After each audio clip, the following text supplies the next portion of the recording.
Advantages of the perpetual inventory system. Number 1. A detailed and more reliable check on the stores is possible. Number 2. Like periodic inventory, it does not hamper production. Number 3. Since stock figures are available quickly, it facilitates preparation of interim profit and loss account and balance sheet. Number 4. It obviates the need for physical stock taking at the end of the year. Number 5.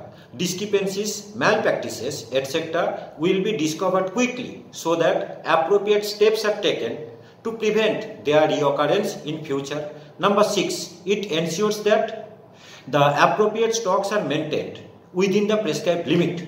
This is possible by comparing the actual stock with the authorized maximum, minimum and reorder level. That's all. Thank you.